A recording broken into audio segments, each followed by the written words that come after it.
Hey everyone, we've had a couple people ask about the Brotherhood event, so I just wanted to go over it really quick. If you go into daily and limited time events, it's listed here. It is run Friday, Saturday, and Sunday, 1800 to 2400. So it's on the weekend and Friday in the evenings.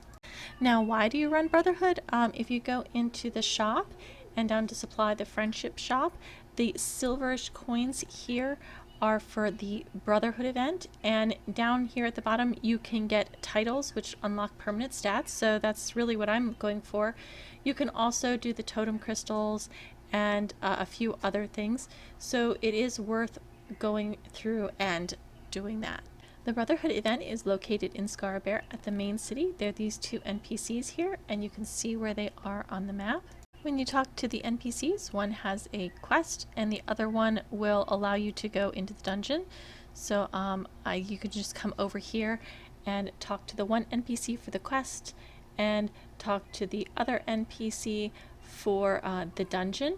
And this has all the information about Brotherhood in it.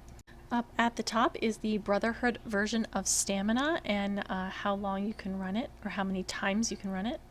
Fall of Storm costs 20 of these stamina points, and that way you can run 5 of them at once.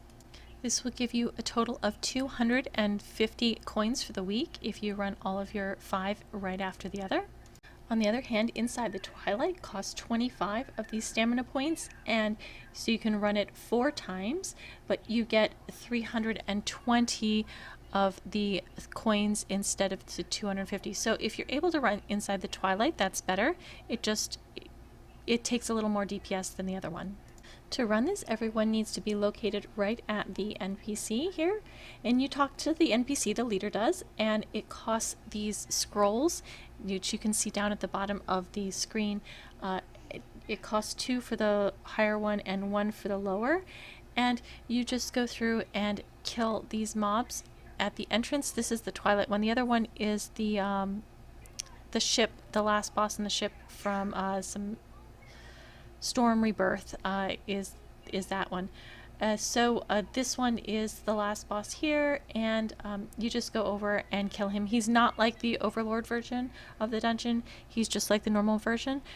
So it does take some DPS to get him down, but it isn't like the Overlord tactics. It's just really avoiding some circles. So I'm just going to speed through the fight really quick because there aren't really any mechanics that you need to know about. You do need to know that you have to kill all the mobs or it won't close the dungeon here. So I definitely beat all the mobs and then the dungeon will close. Now, like I said, you run this 4 times. So you want to make sure that after you are leader and you have initiated the dungeon, usually the way we do it is you pass lead to someone else, and that way they can then go ahead and use their scrolls to open the dungeon.